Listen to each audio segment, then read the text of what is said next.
It's the 1930s, and the Great Depression causes shanty towns to spring up in cities across the nation. The small groups of down-on-their-luck Americans trying to get enough food just to stay alive for another day. In the city of Cleveland, however, another threat looms over the most vulnerable.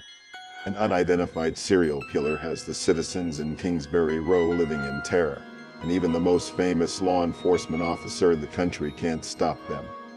This is the case of the Cleveland Torso Killer.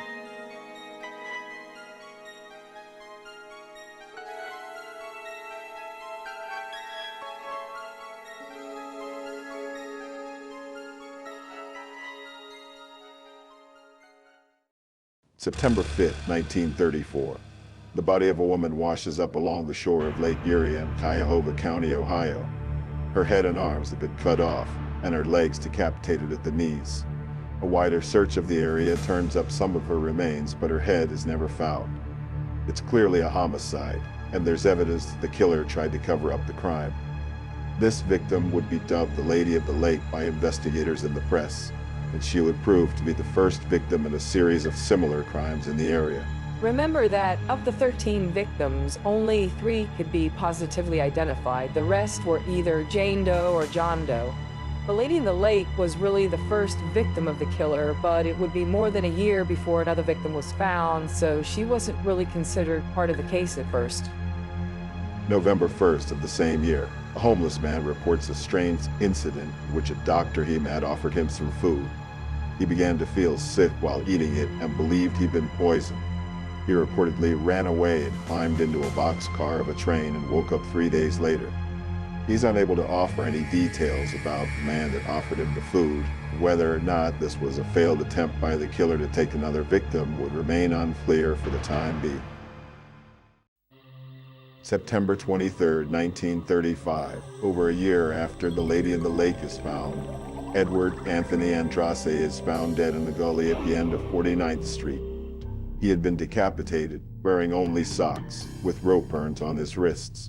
It was determined that he'd been dead for days when he is found. His head was found buried near his body, and the search of the area turned up another victim.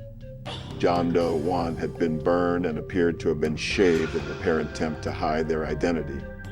After Edward Anthony Andrade and John Doe number 1 are found, the killer goes quiet. The authorities were still working to find the killer, however, led by one of the most famous lawmen of all time. Elliot Ness made his name putting mobsters in prison during Prohibition. Following Prohibition, he went after alcohol tax evaders, and in December 1935, Ness was hired as the safety director for the city of Cleveland. He had oversight of the police department, but was only peripherally involved initially in the Torso murder investigation. The pressure to find the killer would continue to grow, however, and Ness would be among those fueling it, as his credibility and reputation would wither as the investigation went on. June 5, 1936, the decapitated body of a man is found near the East 55th Street Bridge. Nearby, his head is discovered as well. There's no blood in the area, and a worker states that the head could not have been there long. Eyewitnesses report seeing a Cadillac on the bridge at 11 p.m. the night before, but nothing else unusual. The autopsy suggested that the head had been surgically removed from the body and drained of blood. There were no signs of a struggle, and no drugs or alcohol in the body. John Doe number 2 would be dubbed the Tattoo Man because he had several tattoos. On July 22, 1936, the decapitated and severely decomposed corpse of a man was found in the Big Creek area near a homeless camp. His head is later found nearby. His clothes covered in blood are found nearby as well, indicating he was probably homeless. Blood found at the scene indicated that the victim had died where he was found. Evidence also suggested that the victim was dismembered while he was still alive. John Doe number 3 was the furthest killing from the Kingsbury Row area, and he was killed where he was found, not killed, dismembered, drained of his blood, and then transported like the others. So maybe it was the same killer, or maybe it was a copycat. No one's ever really gonna know. On December 10th, a homeless man waiting for a freight train discovers a human torso cut in half and legs floating in a dirty, shallow pool near the tracks. The coroner notes that the head was again severed from the body by a killer in the same meticulous way as John Doe number 2's head was. He also notes that his kidneys and stomach were cut out. The rest of the body is never found. Only a felt hat with some blood wrapped in a newspaper near the scene was discovered. The police identify this as John Doe number 4, the sixth presumed victim of the killer. September 26, 1936, just over a year later, a woman walking alongside the Hart Manufacturing building on Central Avenue discovers part of the body of a woman, neatly wrapped in newspaper and placed inside 2 bushel baskets. Although her head is never discovered, her fingerprints identify her as 44-year-old Florence Genevieve Balillo, who lived nearby. Florence grew up in Erie, Pennsylvania, was a waitress, a barmaid, and a prostitute, and frequented the red light district of Cleveland at the time. The killer was often able to victimize people with no family in the area or nearby, no connection, someone who wouldn't be missed if they were gone for a few days or forever, for that matter. February 23, 1937, the partial body of a woman washes up on Euclid Beach. Her arms, legs, and head have been removed in a similar surgical manner. This woman would be identified as Jane Doe number 1, and she was discovered in almost the exact location as the first victim, the so-called Lady in the Lake. The Lady in the Lake was not classified as a victim at the time. She was the first victim, but because she was not linked to the killer at the time, this victim in 1937 was actually identified as Jane Doe number 1. June 6, 1937, a woman's skeleton is found under the Lorraine-Carnegie Bridge. She's been decapitated and dead for about a year. Her body was wrapped in newspaper from June the year before. She was initially identified as Rose Wallace, a 40-year-old prostitute who disappeared about a year prior. Her identity could not be verified officially, though, so police labeled her as Jane Doe number 2. July 6, just 1 month later, the upper half of a man's torso was found wrapped in a burlap sack along with his thighs floating in the Cuyahoga River downstream of Kingsbury Run. He was decapitated and his internal organs cut out. The unidentified man would become victim number 10 of the torso killer, labeled John Doe number 5. April 8, 1938, a woman's leg is found in the Cuyahoga River, again in the flats area downstream of Kingsbury Run. On May 2nd, about a month later, the rest of her body is found in 2 burlap sacks. Her head and arms are never found. She is labeled Jane Doe number 3. So far, at least 12 people were believed to have been in contact with the killer, and 11 of them were now deceased. In November of 1934, a homeless man named Emil Frognick had approached authorities about a man he believed tried to poison him. This was perhaps the only person to be in contact with the killer and escape. Almost 4 years later, in August of 1938, authorities again questioned Frognick and concluded that his encounter was not with the Cleveland Butcher, as he was now known. This closed the door on the only possible lead in the case so far and left police further baffled. August 16, 1938. A dismembered body is found by men hunting for scrap metal in a dump in Columbus.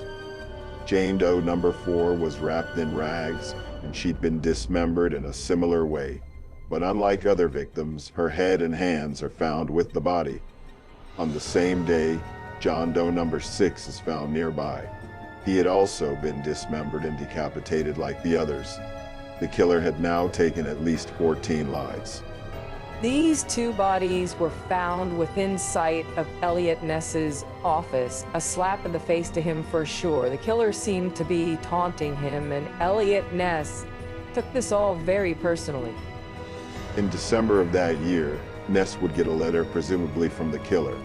In the letter, the killer referred to himself as a chiropractor and said he had moved to California and killed another woman there. The pressure on the police and Ness was so great that they raided and tore down all of the homeless encampments in the Kingsbury Run area at one point. This did not go over well with the citizens of the city and further damaged the reputation of the once untouchable Elliot Ness. The official record shows only 13 victims of the killer. The Lady in the Lake makes 14. Other murders could have been linked to the case as well, perhaps, including those in nearby states and counties. Authorities interviewed thousands of possible leads over the years, but only 2 men were ever seriously considered as real suspects. Frank Dolezal was a 52-year-old resident of Cleveland who lived with Florence Polillo for a time, the 7th victim of the butcher. Dolezal also had connections to Edward Andrade, victim 5, and Rose Wallace, who was believed to be the 12th victim. He was arrested for the Polillo murder and then strangely died while in custody in the Cuyahoga County Jail. It's unclear if Frank Dolezal committed suicide, was killed, or died naturally. He was exonerated of any involvement in the Torso killings after his death, however, by the Cuyahoga County Sheriff. The only other suspect the police ever considered seriously was Francis Sweeney. Sweeney was a veteran of World War I and had performed amputations as part of the medical unit during the war. He had suffered nerve damage from a gas attack, suffered anxiety attacks from his wartime experiences, and had become an alcoholic. By 1934, he had separated from his wife, and his life was falling apart. Francis Sweeney was interviewed by Elliot Ness personally, but before the interrogation, Sweeney got drunk and had to be sobered up for a 3-day period. He failed 2 polygraph tests, but there's very little hard evidence to link the doctor to the murders, so he was never prosecuted.